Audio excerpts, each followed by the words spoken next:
సింగరేణి సంస్థ పరిరక్షించబడాలంటే పెద్దపల్లిలో కొప్పుల ఈశ్వర్ ఎంపీగా గెలవాలని, తప్పుదారిపోయి బీజేపీ కాంగ్రెస్ ను గెలిపిస్తే సింగరేణి సంస్థ మునిగిపోవడం ఖాయమని మాజీ ముఖ్యమంత్రి కేసీఆర్ అన్నారు. పార్లమెంటు ఎన్నికల ప్రచారంలో భాగంగా ఈసీ నిబంధనల మేరకు 48 గంటల తర్వాత గోదావరి ఖని నుంచి తిరిగి బస్సు యాత్ర రోడ్ను ప్రారంభించిన కేసీఆర్ ఖని మెయిన్ చౌరస్తాలో కార్నర్ మీటింగ్లో పెద్దపల్లి ఎంపీ అభ్యర్థి కొప్పుల ఈశ్వర్తో కలిసి మాట్లాడుతూ రాష్ట్ర ముఖ్యమంత్రి రేవంత్ రెడ్డి, ప్రధాని నరేంద్ర మోదీ పార్లమెంటు ఎన్నికల అనంతరం సింగరేణిని ఆదానికి కట్టబెట్టాలని సూచిస్తున్నారని, అందుకే సింగరేణి కార్మికులంతా విజ్ఞతతో ఆలోచించి ఓటు వేయాలని కోరారు. కేంద్రంలో సంకీర్ణ ప్రభుత్వం రాబోతుందని అన్ని సర్వేలు సూచిస్తున్నాయని, బీఆర్ఎస్ కు 10-12 పార్లమెంటు సీట్లు ఇస్తే కేంద్రంలో పోరాటం చేయడానికి వీలుంటుందని అన్నారు. అలా కాదని అసెంబ్లీ ఎన్నికల్లో చేసిన తప్పుని ప్రజలు మళ్లీ చేస్తే ఇక తాను కూడా ఏమీ చేయలేనని తెలిపారు. సింగరేణిని ముంచిందే కాంగ్రెస్ పార్టీ అని, రాష్ట్రంలో అధికారంలో ఉన్నప్పుడు కాంగ్రెస్ పార్టీ కేంద్రం వద్ద అప్పులు తీసుకొచ్చి అవి తీర్చలేక కేంద్రానికి 49% వాటా ఇచ్చిందని గుర్తు చేశారు. నష్టాల్లో ఉన్న సింగరేణిని లాభాల్లోకి తీసుకొచ్చి పోయిన వారసత్వ ఉద్యోగాలను కల్పించామని, లాభాల్లో వాటాను 30% పైగా పెంచామని, ప్రజల ఆరోగ్యం కోసం సింగరేణి నిధులతో మెడికల్ కళాశాల ఏర్పాటు చేసి అందులో కార్మికుల పిల్లలకు 5% మెడిసిన్ సీట్లు కల్పించామని తెలిపారు. ప్రజలంతా బీఆర్ఎస్ ప్రభుత్వం ఉన్నప్పుడు ఎలా ఉందో, ఈ 5 నెలల పాలన ఎలా ఉందో ఒక్కసారి బేరేజు వేసుకోవాలని కోరారు. 5 నెలల కాలంలోని పెద్దపల్లి జిల్లాలోని దాదాపు 50,000 ఎకరాల పంట పొలాలు ఎండాయని అన్నారు. కరెంటు కోతలు ప్రారంభమయ్యాయని, నిండు కుండలా ఉన్న గోదావరిని ఎండిపోయేలా చేశారని ఆవేదన వ్యక్తం చేశారు. 6 గ్యారంటీలని చెప్పి మహిళలకు 2,500 రూపాయలు ఇస్తామని మరిచారని, రైతులకు 2 లక్షల రుణమాఫీ ఊసేలేదని, 4,000 రూపాయల పింఛన్ విషయం ఏమైందో అర్థం కాని పరిస్థితి ఉందని, కళ్యాణ లక్ష్మి తులం బంగారం ఎటుపోయిందో అంటూ ఆరోపించారు. ప్రజల సమస్యలపై తాను మాట్లాడితే గుడ్లు పీకి గోళీలు ఆడుకుంటే పేగులు మెడల వేసుకుంటా అంటూ ముఖ్యమంత్రి ఇష్టం వచ్చిన రీతిలో మాట్లాడుతున్నారని అన్నారు. కేంద్రంలో మోదీ ప్రజల మధ్య మతాల చిచ్చురేపుతూ సబ్కా సాత్ సబ్కా వికాస్ అంటూ దేశాన్ని సర్వనాశనం చేస్తున్నారని అన్నారు.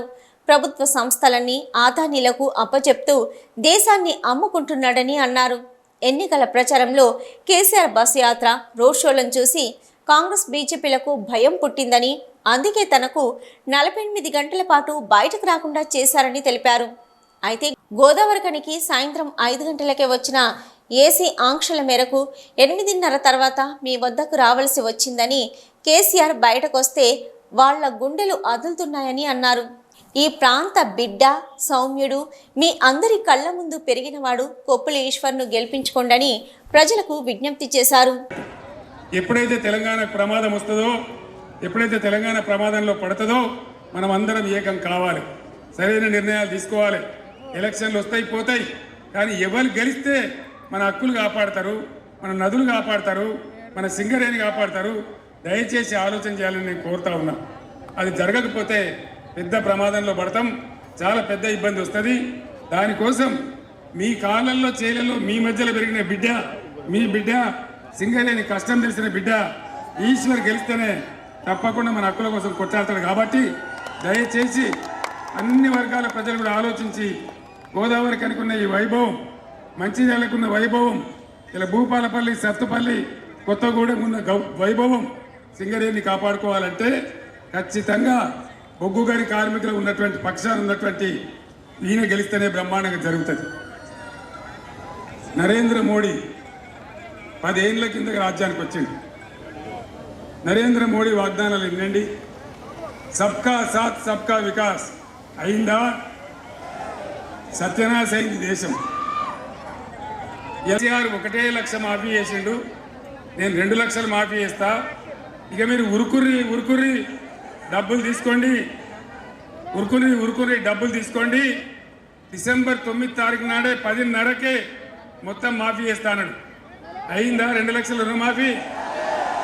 ఎప్పుడు డిసెంబర్ పోయింది, మళ్ళీ ఇప్పుడు ఆగస్టు 15 అంటాడు. ఇంకొక మంత్రి ఏమో మేము ఇస్తామని చెప్పలేదని అంటాడు. నిరుద్యోగ భృతి ఎగబెట్టినరు, అన్నీ కూడా ఏ ఒక్క హామీ కూడా నెరవేర్చలేదు. మళ్ళా మాయమైపోయినటువంటి బోర్ బండ్లు మళ్ళా ఊర్లలోకి వస్తూ ఉన్నాయి. చాలా భయంకరమైన పరిస్థితి. నేను మీ అందరిని ఒకటే కోరుతా ఉన్నా, దయచేసి ఎలక్షన్లలో గత్తర బిత్తర ఓటు వేయద్దు, ఆగమాగం ఓటు వేయద్దు. ఎలక్షన్ ఎప్పుడు వచ్చినా ఆలోచన చేసి ఎవరు ఏ టైంకి ఉంటే కరెక్టో అనేది నిర్ణయించి మీరు నిర్ణయం తీసుకోవాలి. దానికోసం ఇక్కడ ఒక భయంకరం జరగబోతూ ఉంది, చాలా పెద్ద తప్పు జరగబోతూ ఉంది. గోదావరి కన్ సెంటర్లో ప్లీజ్ సింగరేణి కార్మికులు దయచేసి ఆలోచన చేయాలి. ఒక గోదావరి కని కాదు, దాదాపు 10 అసెంబ్లీ నియోజకవర్గాలలో భూపాలపల్లి, సత్తుపల్లి నుంచి ఇక్కడ దాకా ఉన్న మిత్రులు ఆలోచన చేయాలి. ఏం జరుగుతుంది? చాలా పెద్ద కుట్ర జరుగుతూ ఉంది. వీళ్ళు ఏం జరుగుతుంది? సింగరేణిని, మంచిగా ఉన్న సింగరేణిని ఒకప్పుడు నిండా ముంచిందే కాంగ్రెస్ పార్టీ. యువకులకు తెలియదు కానీ సత్యం. సెంట్రల్ గవర్నమెంట్ దగ్గర అప్పు తెచ్చి సింగరేణిని నష్టాలలో పంపించి దాన్ని మునుగొట్టిందే కాంగ్రెస్ పార్టీ. 100% మనకే ఉండే. కేంద్ర ప్రభుత్వం దగ్గర అప్పు తెచ్చి సింగరేణిని నష్టాల్లో పంపించి ఆ అప్పు తిరిగి చెల్లించలేక 49% వాటాను కేంద్ర ప్రభుత్వానికి అప్పచెప్పిందే ఈ దిక్కుమాలిన కాంగ్రెస్ పార్టీ. ఇది కాంగ్రెస్ పార్టీ చరిత్ర. మళ్ళీ ఇప్పుడు ఏం జరుగుతూ ఉంది? సింగరేణిలో మనం ఏం చేసినాం? సింగరేణి కార్మికులకు ఎన్ని లాభాలు తెచ్చినాం? ఇలా సిపిఐ సిపిఎం నాయకులను నేను అడుగుతా ఉన్నా, వాళ్ళు ధైర్యం ఉంటే రేపు జవాబు చెప్పాలి, ముఖ్యమంత్రితో చెప్పియాలి. ఏం జరుగుతూ ఉంది? మీరు ఇలా కాంగ్రెస్ జెండాలు పట్టుకొని, మీ జెండాలు పట్టుకొని తిరుగుతున్నారు, కాంగ్రెస్కు సపోర్ట్ చేయాలని చెప్తున్నారు. నేను మిమ్మల్ని ఒకటే ప్రశ్న అడుగుతా ఉన్నా, ఆనాడు సింగరేణి నష్టాల్లో ఉన్న సింగరేణిని లాభాల్లోకి తెచ్చినాం. హైటెక్, ఇంటెక్ పేరు మీద ఉన్నటువంటి కార్మిక సంస్థలు డిపెండెంట్ ఉద్యోగాల మీద సంతకం పెట్టి అవి మునుగొట్టిందే వీళ్ళు. బీఆర్ఎస్ ప్రభుత్వం వచ్చిన తర్వాత దాన్ని పునరుద్ధరించి బ్రహ్మాండంగా 19,000 మంది పిల్లలకు ఉద్యోగాలు కూడా ఇచ్చినాం. సింగరేణి సిమ్స్ అనే పేరు మీద, Singareni institute of medical sciences అనే పేరు మీద బ్రహ్మాండంగా ఇక్కడ మెడికల్ కాలేజీ పెట్టుకున్నాం. ఆ మెడికల్ కాలేజీలో 5% కార్మికుల పిల్లలకే సీట్లు వచ్చేటట్టు కూడా మనం చేసుకున్నాం. నేను ఒక మాట చెప్తా ఉన్నా, ఇది చాలా పెద్ద ప్రమాదం రాబోతా ఉంది. ఈ రాష్ట్ర ముఖ్యమంత్రి అంటాడు నదులు అప్పచెప్తే సప్పుడు చేయడు. కృష్ణానది వచ్చబోయి కేఆర్ఎంపీకి అప్పచెప్పిండు. గోదావరి నీళ్ళు ఎత్తుకొని పోతా, ఇచ్చంపల్లి కాడ ప్రాజెక్టు కడతా, నేను తమిళనాడుకి ఇస్తా, నేను కర్ణాటకకి ఇస్తా అని చెప్పి ప్రధానమంత్రి మాట్లాడుతూ ఉంటే, ఈ ముఖ్యమంత్రికి లెటర్లు పంపిస్తూ ఉంటే దానికి కుయ్యి లేదు, కుట్టుకు లేదు, ఏం లేదు. అదే నేనున్ననాడు కూడా ఇదే ప్రతిపాదన తెచ్చాడు నరేంద్ర మోదీ. నేను చెప్పిన కేసీఆర్ బతికి ఉండంగా గోదావరి నీళ్ళు తీసుకుపోతా అంటే నా ప్రాణం పోయినా మంచిదే కానీ ఒప్పుకోను అని నేను చెప్పిన. మరి అలా ఈ ముఖ్యమంత్రి మౌనం వెనుక ఉన్నటువంటి మతలబు ఏంది? దయచేసి మీరు ఆలోచన చేయాలి.